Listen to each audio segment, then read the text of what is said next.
Hello, ladies and gentlemen, and welcome to another episode of the Daily Friend Show. I'm your host, Nicholas Lorimer, and I'm joined today by Mr. Hermann Pretorius. Hermann, how are you? How's Pretoria? How's life?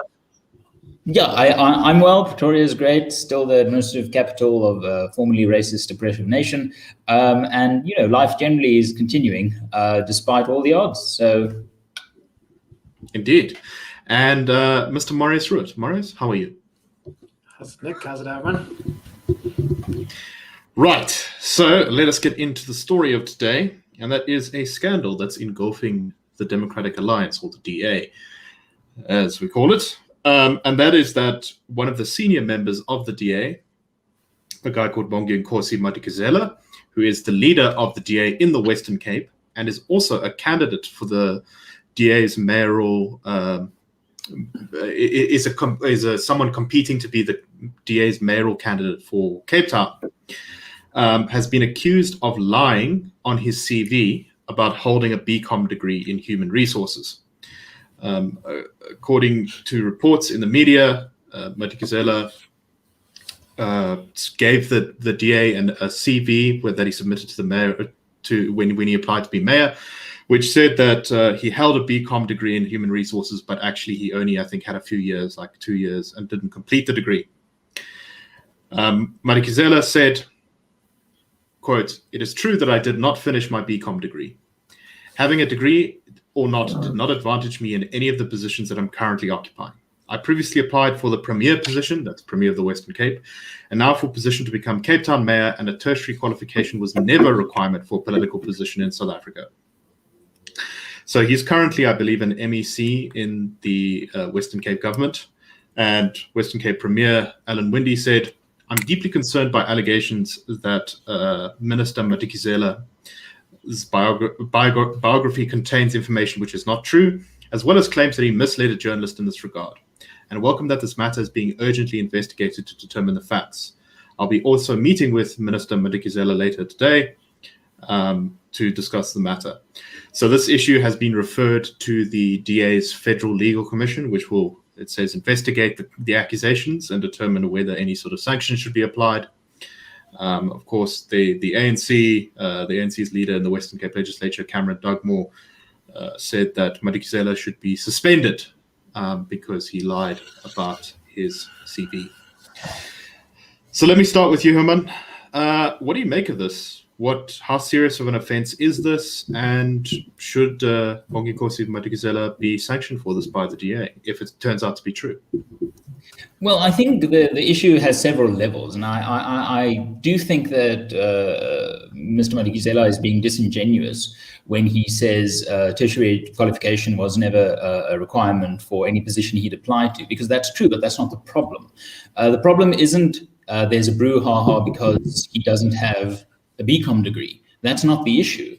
The problem is that he lied about having one, or is alleged to have lied about having one. Although, as we just discussed before the show, there are people who are trying to make it about the fact that he doesn't have a qualification, as apart from the lying. As Marius said, there were people on social media making fun of him, and someone even claiming that the DA is apparently the party for non-graduates because DA leader John Steenhuisen doesn't have a degree. But Mr. Madikizela is one of those people. He is leading on that discussion. So he's being incredibly dangerous. And I think he knows this. He knows the issue isn't, does he have a degree or not? Is a degree needed for the position he's applying or not? This is a very convenient, I think, diversion tactic from where I'm sitting to say, but it doesn't matter. But that's not the problem. And I think he is feeding a very toxic fire if he's going to say that, it's about me not having a degree, it's about me not having a degree. No, it's nonsense. It's not about Mr. Madikizela not having a degree. It's about him saying he has one, or allegedly saying he has one, when he doesn't. It's not about the crime, it's about the cover-up. It's not about the reality, it's about the honesty. And now the problem is politicians never get to seem to get this right. It's the cover-up, it's the lying, it's the dishonesty that always gets you in the end. People can forgive a hell of a lot of stuff from politicians. I mean, Bill Clinton and Donald Trump are examples of this. But the thing that often really rankles and that gives ammunition to political opponents inside your own party or externally is the fact that you lied about something. And as we also discussed earlier, you can't divorce this from politics. There's some politics going on here, quite obviously, because there is this race for the DA mayoralty of Cape Town, and Madikizela is a candidate. And I wouldn't be surprised for one moment if this had been known for quite some time, but one of the political opponents had been sitting on this information, waiting for a good moment to weaken Mr. Madikizela. So he made his bed, and it's unfortunate that there is this politicking. But if he lied about his qualification, he lied about his qualification. And it's not just an internal party matter. In terms of the National Qualifications Framework Act of 2019, lying about your qualifications could, it is a criminal offense, liable to a fine or imprisonment for a period of up to 5 years. So I think we must be very clear what the problem is, what it isn't. And Mr. Madikizela is not helping the clarity of matters by making this about whether he has a degree or not. That's not the problem. Right, Marius, do you have anything to add to that? Do you agree with Hermann's take on this? Yeah, I do. But also, I think this also shows the kind of fetishization that we have in South Africa of qualifications and so on. Like, a degree isn't the be-all and end-all, and having a degree or not doesn't say anything about you as a human being. All it tells you is that you had the resources to go to university, whether through a bursary or you're lucky enough for people or your parents pay for it or whatever, and you managed to, regurgitate stuff in an exam and so on. So it doesn't say anything about Mr. Madikizela's abilities or anything like that. So I'm sure he's still a very competent person. I mean, he's become the leader of the DA in the Western Cape. And I think this is, as I said, this is part of the fetishization of qualifications where, and it's kind of this glut of qualifications. People need to, have to get degrees, and often degrees that actually aren't all that useful for themselves or for society. But as Hermann makes the point, it's about the fact that Mr. Madikizela lied about not having qualification.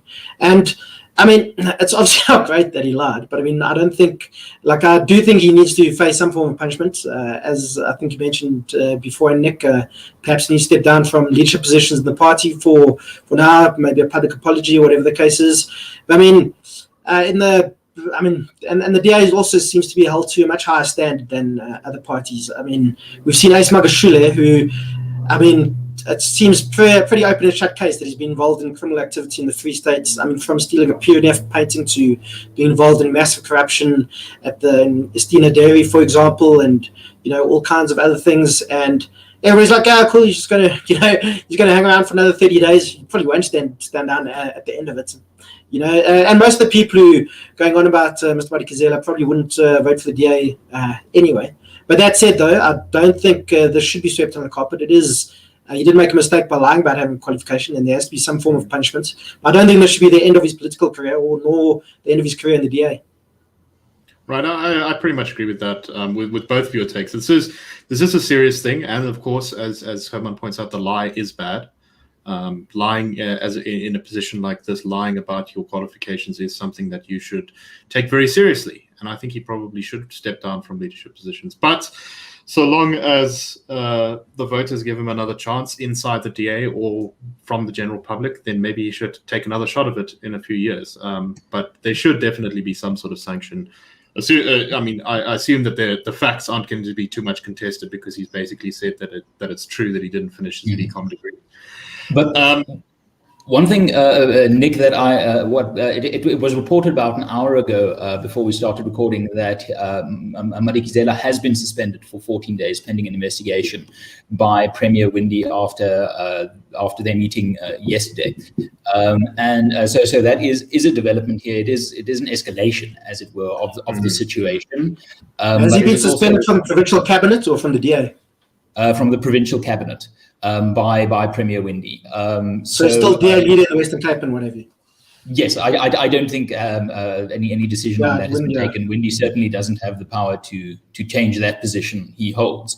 So that's the one thing. And the second thing that I just think we should also add to this is that Mr. Madikizela is playing a very dangerous game. If he is going to continue making this about I don't have a qualification, but I'm still qualified, or I'm still up to the task. He knows that's a dishonest distortion of the situation. And his party, with the situation of John Steenhuisen not having a degree, is being made unnecessarily vulnerable to some bizarre form of criticism that the DA, is for the underqualified or the unqualified. And ironically, Nick, as you pointed out, were that the case, they would mightily, win a majority at the next election. Right. The vast majority of South Africans don't have degrees. Indeed.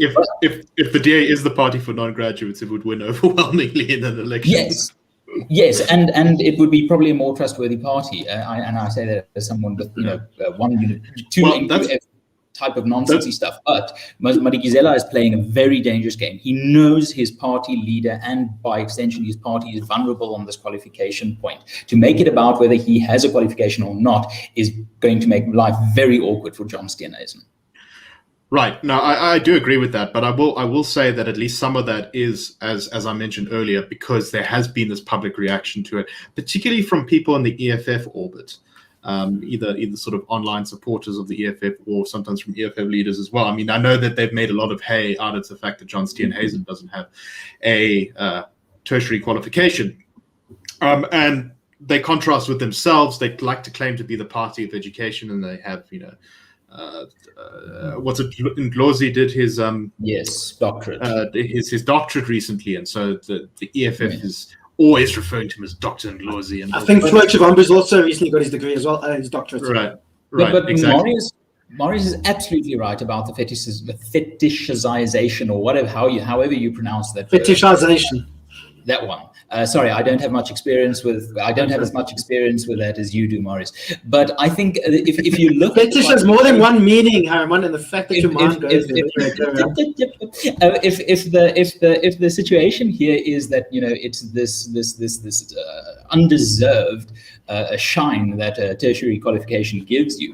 I mean, most of the EFF's people with these high-sounding degrees are about as useful as a knitted condom. It really isn't a question of qualification in South Africa, and that's what frustrates me so fundamentally. South Africa will get much further if we stop this nonsense with tertiary education.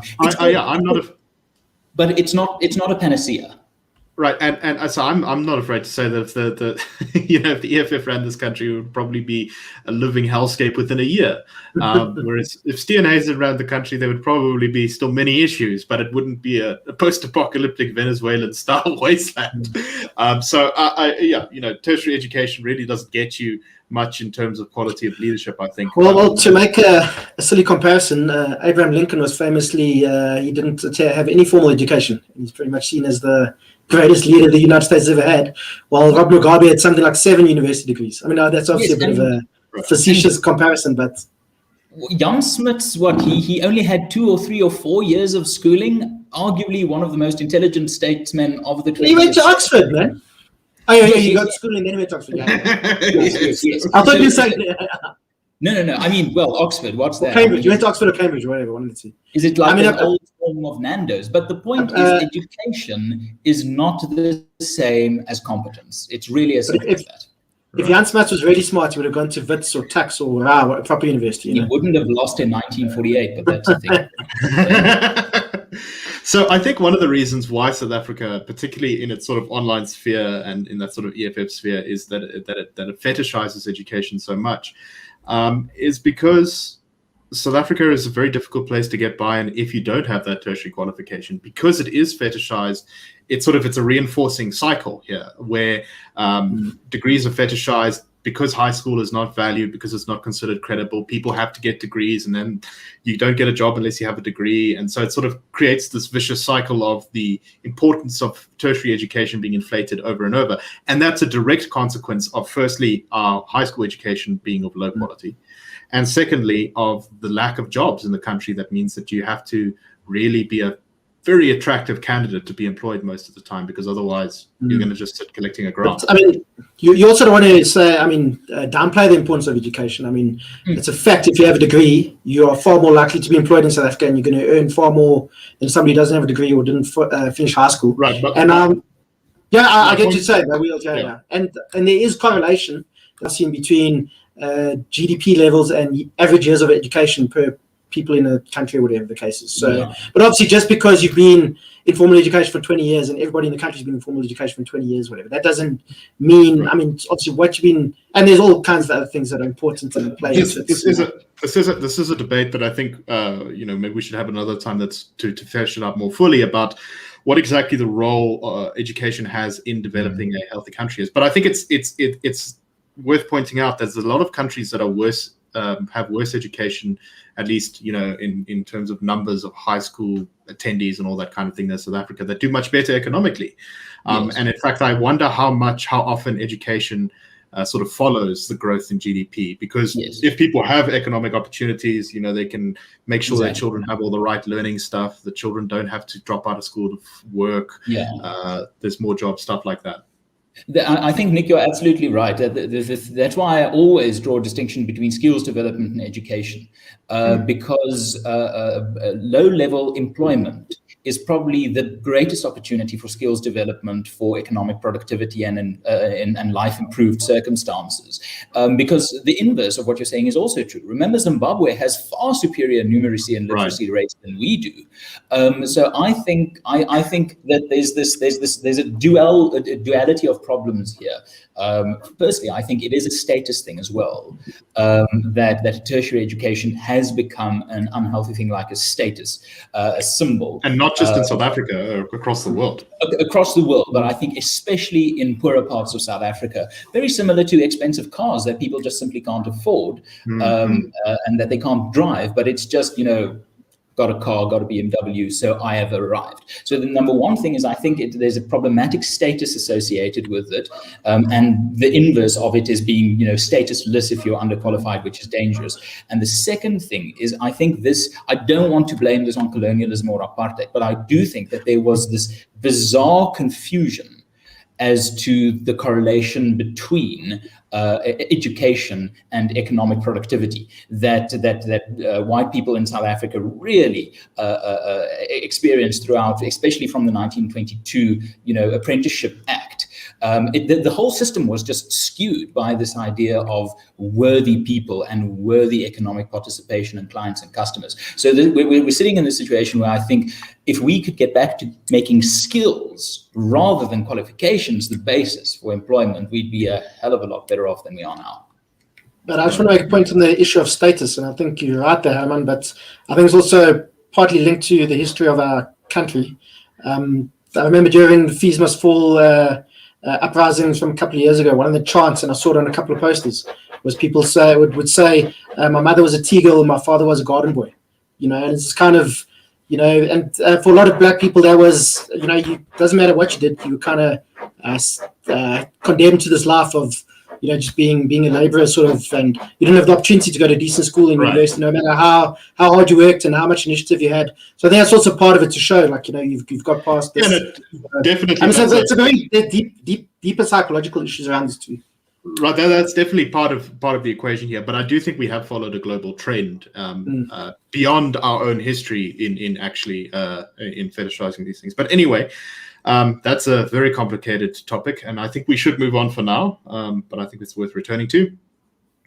And we're going to talk now about Marius's the great love of Marius's life, which is of course cricket in South Africa. And I was worried what you're going to say there for a while, geez. Yeah, especially having just had a conversation about fetishes and things. So Cricket South Africa, which of course is the governing body of cricketing in South Africa, has admitted that they failed as an organization to eradicate racial discrimination within the Proteas national team over the years. They said in a statement, "We as the National Federation accept that as much as we agitated for redress and transformation, we were not successful in eradicating the creation of some players in favored positions, pushing black players into the margins and not providing fairness and justice for all." This is from their interim board on Tuesday. Now, we've covered this several times in the show, but they've recently had an enormous number of issues with their leadership and management, and there's been lots of fighting. So that's why there's an interim board making this statement. The Cricket South Africa Transformation Committee, as mandated by the board to establish the Office of Transformation Ombudsman, has progressed to a stage where this office can now receive complaints and or submissions from former players, current players, coaches, administrators, and stakeholders, reads the statement. So they are encouraging people to make statements to this ombudsman about problems with transformation, and they say they will address them. Marius, what exactly what do you think of Cricket SA's declaration and solution for the problems they're talking about? To be honest, I find it hard that there's, this core of there's this like racist movement in the Proteas, and people have Ku Klux Klan hood in their bag with their cricket bats and pads and so on. So, and also you'd think people who have made the Proteas they get made aware of what they're representing and the country that they're representing and the history of the country and so on. But at the same time, you also don't want to diminish people's experiences. We had Makhaya Ntini come out, I think last year, saying how he'd been mistreated in the Proteas team. But also take what Makhaya Ntini said with quite a big pinch of salt. He also said when he was dropped, how upset he was and how he really wanted to break the record for most test wickets by a South African. But to me, that was smacked a bit of entitlement. As a professional sportsman, you have no right to be in a team. You have to be performing. And when Makhaya Ntini was dropped, if you look at the statistics and if you know cricket, you can see how his pace had dropped. He wasn't taking wickets. It was right that he was dropped at the time. And also Makhaya Ntini also came out and said how he never had any support from Cricket South Africa when he was playing. And that's also complete nonsense. Makhaya Ntini was convicted of rape in 1998 to 1999. And the South African Cricket Board at the time, with Ali Bacha, stood by him. They pulled him out of the teams. Obviously, he was supposed to go to the World Cup in 1999, but didn't because of that conviction. He won an appeal, was found innocent, and he went and had a great career for South Africa. He's one of the greatest sportsmen that's ever played for this country. But also, when he was coming out to these accusations, he was saying he never had any support. But when he retired in 2011, I remember I actually found an article when he was saying this kind of stuff because my recollection was completely different. And he said, he wants to thank people like Dr. Ali Bacha, Sean Pollock, people who really stood by him during his career and, made him the cricketer that he is. And just strange that a couple of years later, he claims that, that the Proteas were actually a bunch of, RVBS sympathizers or whatever the case is. So it's also about, at the same time, you don't want to diminish a guy's experience, and if you felt like that, but also was because of racism. If I read quite a lot of, I've read quite a lot of cricket biographies in my life, and a lot of them often talk about how there were cliques in different teams. For example, a guy like Geoffrey Boycott, who used to play for England, he was completely despised by his colleagues in the teams. That's just because he was an unpleasant guy. So maybe, were they racist against Yorkshiremen? No, you just didn't like Jeff Boycott because he was a nice person. No, I'm not saying obviously Makhaya Ntini wasn't nice, but also cliques develop in teams. Others have also spoken about the clique that developed between Graham Smith, Mark Bouch, and Jacques Kallis, and how people felt excluded. And that includes white players, black players, coloured players. And that often happens in a strong team like that. It'll be built around a core of players who happen to be Graham Smith, Jacques Kallis, and Mark Boucher, and people often feel excluded. So, but this also seems to be, this seems to be a window dressing thing. Talking about transformation when we talk about the Proteas, also any Proteas team you pick now is on merit is going to be pretty transformed. Whichever way you want to use the term. But we have to talk about. I've spoken about this in the show before. It's transformation at grassroots. There was somebody put on Twitter the other day the average price of cricket bats. And one cricket bat was 12,000 Rand. Obviously, you can get cricket bats for much cheaper than that. But 12,000 Rand is more than most people in South Africa make in a month. And there's also the fact that only 6% of government schools in South Africa have cricket facilities. So we can talk about transformation until we're blue in the face, until these things change. And even the black players that are in the Proteas team at the moment. Kagiso Rabada is not underprivileged. He went to St. Stithians. His father's a doctor. His mother's a lawyer. Temba Bavuma is the same. His dad was a journalist, also went to a good school. Lungi Ngidi went to Hilton College, I believe, but he does come from a poorer background. His parents, I think his father was a gardener and his mother a domestic worker. Apparently when Lungi Ngidi made his test debut in Centurion, his parents flew up from Natal to come see him. First time they'd ever been on a plane. So that's not just, but he managed to use his cricketing ability to become relatively privileged, went to a very good school, and now he plays for the Proteas. So, and cricket is inherently a sort of a privileged game. You need good coaching to make it to the top. You need obviously the equipment, which I just mentioned. So I do think Cricket South Africa is, as usual, barking up the wrong tree. If this is an important issue, then they need to look into it. But I really don't think these are this is the main problem South African cricket faces. And if we want South Africa, if we want cricket to become a truly national game in South Africa, I mean, that's where you got to, any kid who wants to play cricket in South Africa should be able to have the opportunity. They should have the equipment, they should have a place to go play and practice, and they should have coaching as far as possible. That's a difficult act to follow, Hermann, because it was spoken with such passion. Yes. But do you have any thoughts, very briefly, before we move on this? Yes, I mean, very briefly. We yesterday lost with what by 9 wickets. No, 9 wickets. 9 wickets, yeah. 9 wickets against Pakistan, and this is what Cricket South Africa is focusing on. I just think it's farcical. I think it's absolutely ridiculous. To especially since 2019, the Springboks winning the. I'm sorry I upset Oliver, Marius.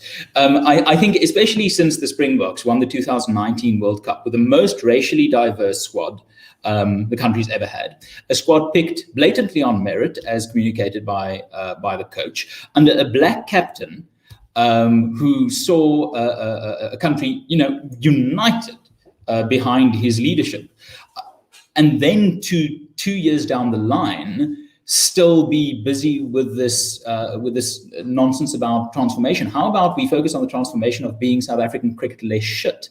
I mean, really, are we saying that precludes the involvement of black cricket players? Is Cricket South Africa really of the opinion that black cricket players are so terrible that they can't be included on merit, and that we have to choose between these two transformations, either from bad cricket to good cricket or white cricket to black cricket? I just think it's appalling. I think it's disgusting. I think, Marius, your summation of Mkayantini as an opportunist is absolutely bloody spot on. And the whole thing is just, I think it's quite shocking. And Cricket South Africa shouldn't be surprised if they lose permanently, or for the foreseeable future, the goodwill of all South Africans with the love of the sport. To be fair to the Predators, I should make 2 quick points. We were missing some players to the IPL. Quinton de Kock, Achis Rabada, Anrich Nokia, Temba Bavuma is injured, and we did win the last game. We're missing those players with 5 overs remaining. But that said, you are correct. And the transformation requirements also, we've seen, like, it also leads to teams being unbalanced, teams being picked. I mean, if anybody who follows cricket will have seen that Andile Pechlukwaya batted at 6 yesterday and didn't bowl. And I mean, that doesn't do anything for his confidence, because he's more of a bowler than a batsman. And now he's batting and it's because he was picked, he had to play because of transformation requirements, because Lutus Pamla is not really in form at the moment, and he's a bowler. So, and I think, except for the most rabid race nationalists in South Africa, nobody would care what the team looks like if they're winning, and if we know everybody who wants to play has had the opportunity. Obviously, it'd be different if you can't play because of your skin color or whatever it is. But I mean, yeah, that's a different story. So, yeah, but yeah, that's one of these things. Yeah, as Nicholas says, quite passionate about it. And sorry about the dog again. Yes, no, your dog has a habit of crashing our podcasts. But anyway, yeah, look, so I don't think we have time to go on to our final topic for today, which is just about nuclear power in South Africa, but I'm sure we can come back to it. But, the sort of BE policies continue to divide South Africans, continue to not actually fix the problems that they're designed to fix. And, cricket, the way that cricket is carrying on in South Africa is just another sign of how that's true. I just quickly want to say something about Mkayantini that I actually wanted to say earlier. You have to choose. Either you're going to be a racial pioneer in the sense that you are entering a known hostile sphere, a known hostile arena as the first black cricketer of significant merit, and expect prejudice. And it's not going to be fun. It's not going to be nice. But you can either claim your icon status with the difficulties that come with it, or you could seek to be shielded from those difficulties. You can't have it both ways. You can't be a pioneering figure, trailblazing the way for black athletes in a white-dominated sport, then complain about the sort of prejudice that you encountered while being proud of having challenged that prejudice. So pick one. Either be the icon of the first black cricket player that broke down these boundaries and be proud of that and wear your battle scars as labels of or marks of honor, medals of honor, or seek to be shielded from the difficulties that you want other people to trailblaze on your behalf. I think the one is heroic and worth of national pride. The other one is just plain cowardly. Right. So you've now pushed us over time, but thank you for your passion, please. So thank you very much, everyone, for listening. We are out of time. We will see you next week, but we do have a special episode of the show tonight, at about 8 o'clock tonight. I will be interviewing along with Gabriel Krause, Helen Ziller, the Federal Council chairman of the DA. So tune into that. I'm sure it'll be interesting. And this is going to be talking about her new book, which is Stay Woke, Go Broke. Anyway, thank you very much for listening. We hope you enjoyed, and we'll see you next week for the Daily Friend Show. Cheers, everyone. Oh, I've pushed the wrong button. There we go. Okay. Cheers, everyone.